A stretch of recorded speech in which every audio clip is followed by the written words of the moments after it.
Well, old political aides and public affairs people and writers have been glued to the television today because of the inauguration of President Joe Biden. Dale Edward Johnson, on the other side of the screen, was a full-time speechwriter for 7 years, writing at least one speech a week for a CEO.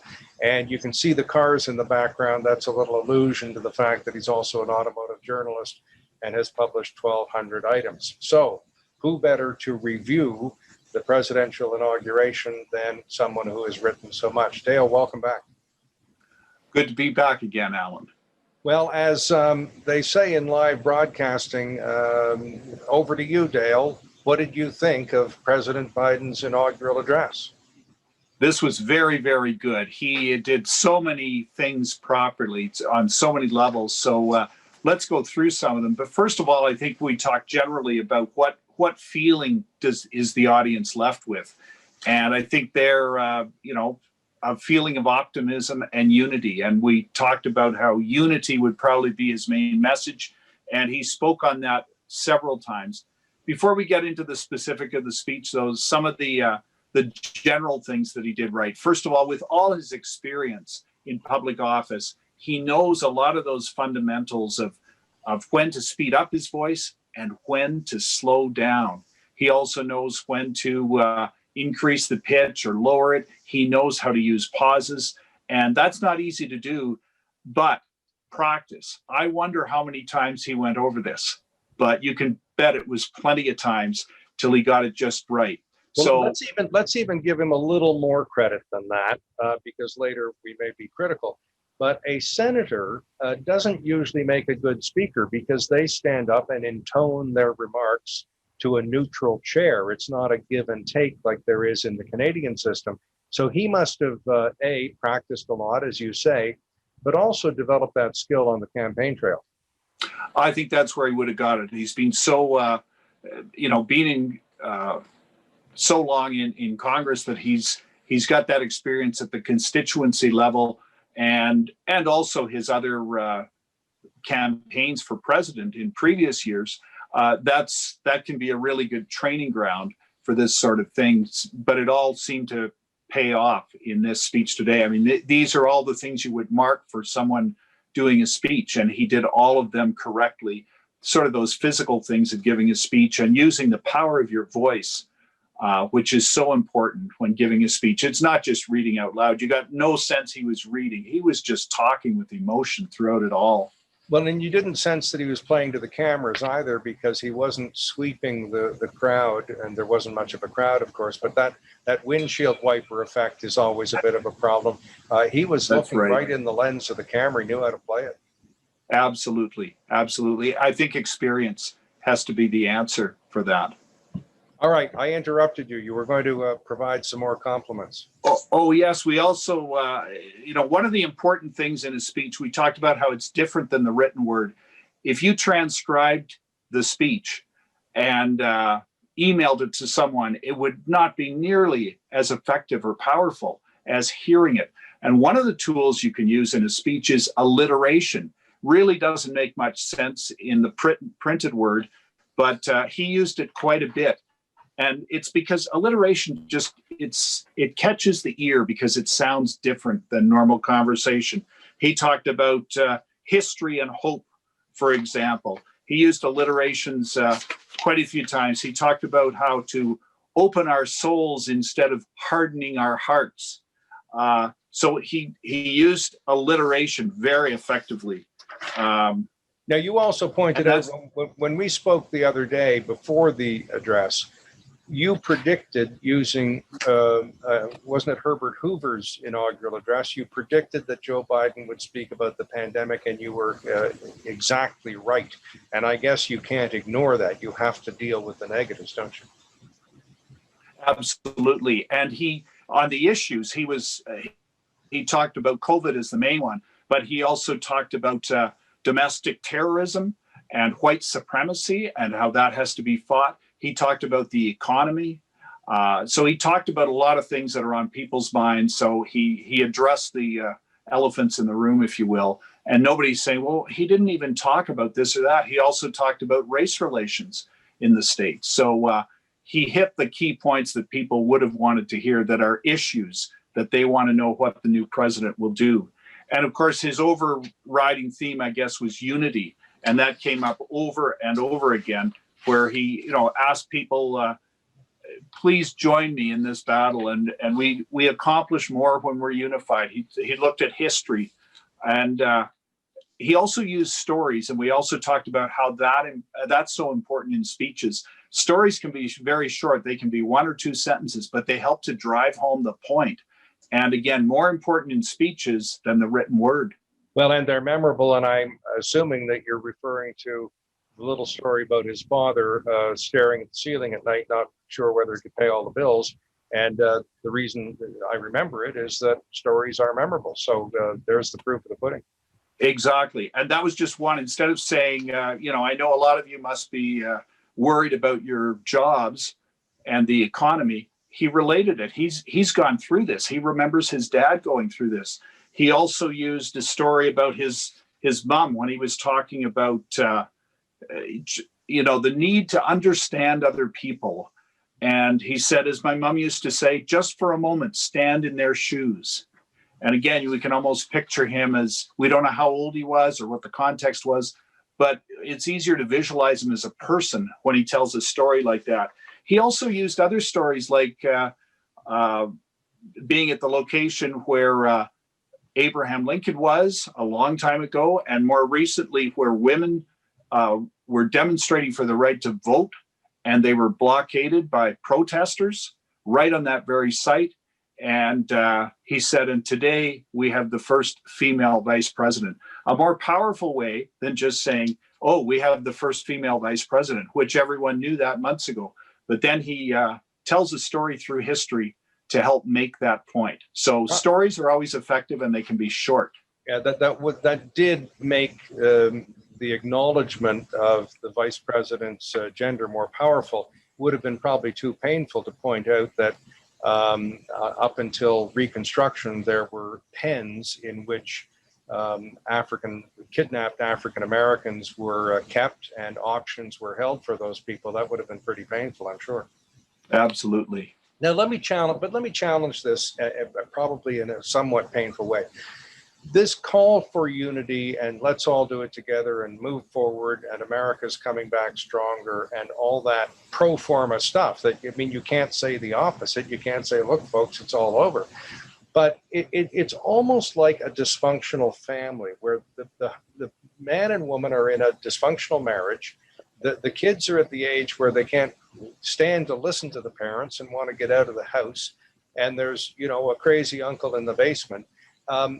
Gathering everybody together at Thanksgiving and saying, let's all, be a unified family, doesn't sound like it's going to do it. It doesn't always do it in our personal lives, doesn't often do it in our personal lives. Is this going to work politically, do you think, in such a divided country? Well, we won't know. We'll wait and see. But certainly, I think that's the right message to send out. And there may be times, to use the analogy of the dysfunctional family, when everyone knows it's dysfunctional, there may still be a time, especially New Year's resolutions or maybe at Christmas, where the patriarch of the family could say, look, folks, let's try to get together better. Let's really give it a shot.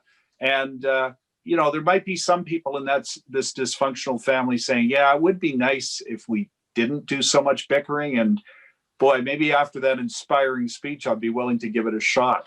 And now most presidents always talk about unity. So in a way, that's not completely new. But I think in light of what the US has been going through the past 4 years, this is even a more important message now. And again, he gave thanks to those people who had worked for the election.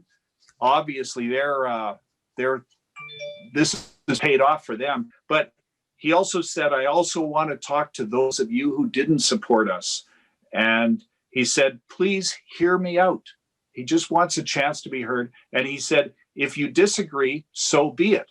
You have the right to dissent peacefully. But he also said, disagreement must not lead to disunion. Right. I agree that was a powerful moment. And would you also agree that when he said, There are numerous divisions that we have, including people who watch different news sources. So he's speaking to that kind of polarization as well, and the manufacturing and manipulating of facts, which I think was a good thing to address too. He talked about Donald Trump without mentioning his name. And that was one example on people who watch certain media or manipulate the facts. He also gave thanks to all his predecessors of both parties who were in attendance. And of course, the elephant in the room is that Donald Trump was not there. So he did, in a way, make reference to the previous president without mentioning his name at all. Now, Dale, in addition to being a writer, which I introduced you as, and a speechwriter specifically, you were also a broadcaster, and we were broadcasters together at a couple of different stations and cities. And if this were live coverage, and I said, Dale, don't look at your notes, but just tell me, was there a memorable phrase in this inauguration address, such as nothing to fear but fear itself, or ask not what your country can do for you? Or government isn't the solution to our problems, it is the problem. Was there a phrase that is going to be quoted 10 years from now? I don't know if there's one magical phrase, but I think there isn't one that stood out for me, but I think the message of unity and how we have to dial the temperature down and we have to understand each other better. And he said that several different ways throughout the speech. And to me, that's the main message. If someone stopped me on the street and said, I didn't see Biden's address, what did he say? I have, 5 seconds. I would say he said the country has to really unify. He really appealed to everybody to pull together to make the country better. I don't recall one phrase. I mean, there were several phrases with that message, but I don't think there's one that would match the ones you've mentioned from previous speeches. Well, fair enough. And you were able to paraphrase it, which you would do in live coverage as well. But let me try this one on for you. He said, when he located America in the world and said the world is watching, which was another negative that he needed to address, and he did so positively. He said, let us not lead by the example of our power, but by the power of our example. Now that made me think of Theodore Sorensen's inversions, ask not what your country can do for you, but what you can do for your country. It wasn't quite as eloquent, it wasn't as eloquently delivered or formally delivered as JFK, but I thought that turn of a phrase was in the same ballpark as the best. Those inversions can be so powerful. And I think sometimes too, it may take a while for the news cycle and history books to determine what the key phrase was from this speech. Just as some of these others, I don't know if they were the headlines the next day, but I think it was over a number of years that they became the memorable lines from those speeches. You know what I'm reminded of? I have a book somewhere on the back shelf about all the New York Times reviews of famous Broadway plays, and Streetcar Named Desire. The review goes on about what a wonderful performance Jessica Tandy made. No mention whatsoever of Marlon Brando. So sometimes it does take a while for excellence to sink in. Now, Dale, absolutely. Yes. Other thoughts before I babble on here. Well, I think I'm just checking my notes because it all happened so quickly. He also repeated a lot of words. Repetition can be very beneficial. Repeating things can be a good way to do it. He said, we will get through this together. And again, if that was in a written document, you'd say, well, does he have a stutter, or why is, what is this extra word here for? But in the spoken word, it was very effective. And again, that's what we have to keep in mind, how the written word is different than speaking. Yeah, no, you're right. It is a great punctuation mark, more powerful than an exclamation mark in print, but a very powerful thing to repeat that word. I thought it was interesting too, how he at one point asked, part of it is getting the audience involved. And at one point he asked, let's have a moment for a silent prayer for all of the 400,000 people who have died because of COVID.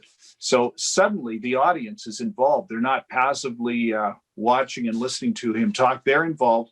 And again, he, instead of just saying, let's remember those who died, he then listed off some examples: mothers, fathers, sisters, brothers, sons, daughters. Well, this begins to cover everyone: friends, neighbors, relatives. But again, that way each person can think of someone they know or that they've heard of, who's, maybe your spouse or your parents did not die of this, but you may have had a friend. So when he says friend, you'll be able to more connect with what he's saying.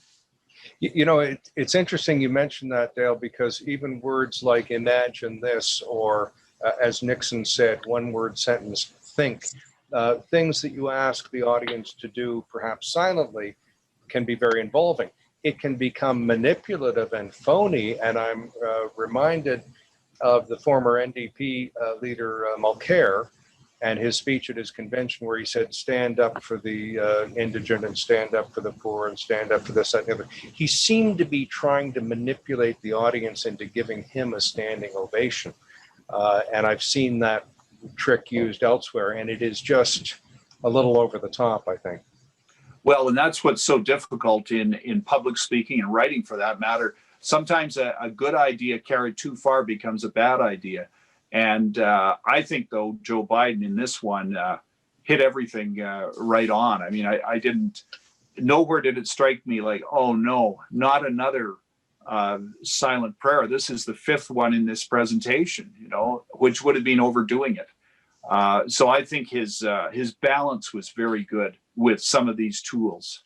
Now, Dale, the big controversy, of course, is who's the better singer, J-Lo or Lady Gaga? I've got to go with Lady Gaga.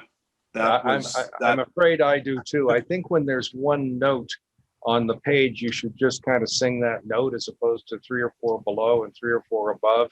And that miasma can lead out from miasma and melisma. Whatever it is, it's a mess sometimes. Anyway, no great offense to J-Lo. Her bank account is not hurting because of my review, but I think Lady Gaga could really belt it out. Yes. And good little fist bumps and her interaction with the other presidents and so on. That was great. Dale, any final thoughts on the inauguration of Joseph R. Biden? I think in the years to come, this speech is going to go down as one of the better inauguration speeches. Some of them are very, you might say, routine and predictable. But I think this one, especially in the times that the USA is facing now, I think this was precisely on the mark. And it was not only well written, but well delivered. And they're each worth 50%, really. I mean, you can have the best written speech that's poorly delivered, and it's going to fall flat. And in a way, delivery might even be more important. You could have a poor speech, but if it's really well delivered, that might be more beneficial. So maybe it's 75% delivery and 25% content. You've sparked some thought. I think John Diefenbaker is a great example of that. If you read his speeches, they were pretty ordinary and pedestrian. But if you heard him speak, boy, you thought he was going to open up the North and get everybody to work again and protect human rights, much of which he did. First Indigenous senator and so on. But the written word and the spoken word, you keep emphasizing. I just thought of that example. Quite different. Absolutely. All right. That's 30 for now, as they say in journalism. And thank you very much for your observations. You're welcome. We'll see you later. Dale Edward Johnson, many thanks.